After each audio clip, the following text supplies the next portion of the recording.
The Montrose Basin is a vast, almost circular inland sea. At its margins, rich habitats, mudflats and sand dunes. And it's this stuff that makes the basin perfect for one special purpose. Back in 1913, the Royal Flying Corps, as the RAF was first known, chose Montrose to build Britain's first ever military airfield. The all-important grass landing strip ran along here, behind the beach. It may not look like much today, but the grass and, more importantly, the sand that was underneath it was ideal for the primitive planes that would often come down with a bump. The planes were built in Hampshire and took 4 days to fly here. Their arrival in Montrose was a sensation for townsfolk, most of whom had never even seen a plane.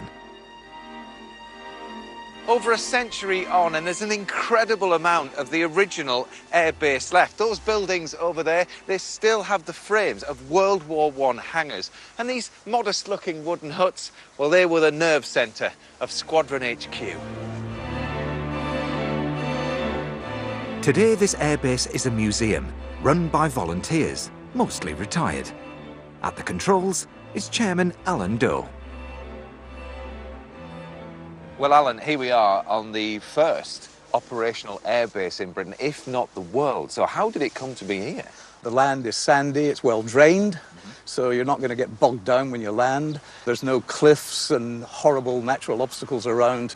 And of course there's a town, recreation and so forth. Absolutely ideal. So number 2 Squadron was established here, doing manoeuvres in an effort to find out what could be done with aircraft.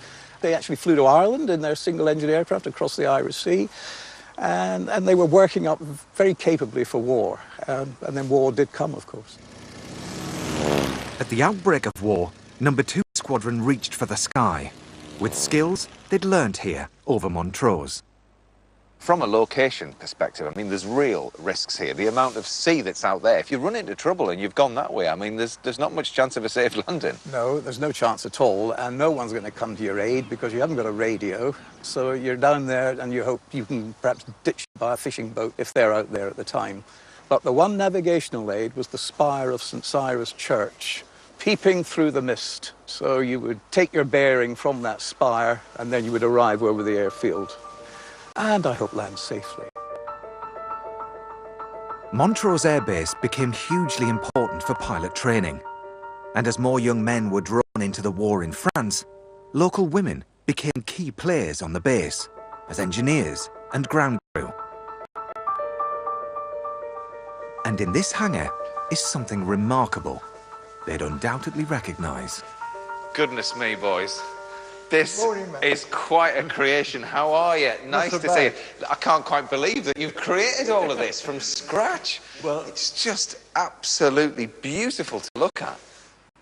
This is a replica de Havilland BE-2, one of the longest-serving planes of the Great War.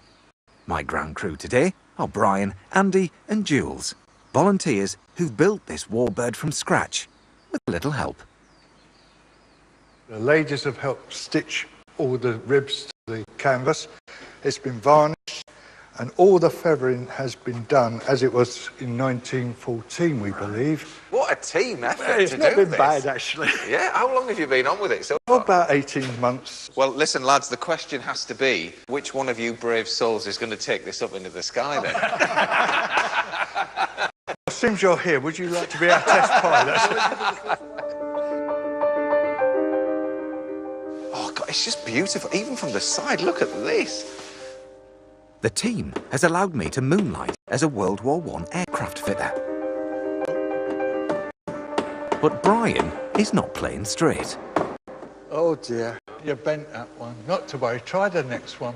We'll take that one out. That's dodgy nails. You've given me a dodgy... You did that on purpose, Brian, I know. A bit stubborn It's in not there. easy, is it? It's stubborn not in easy. there. That's nearly there. My son will be over the moon. He won't believe his eyes when he sees this. What are you going to build when it's finished? Well, I'd like to build a jet aircraft.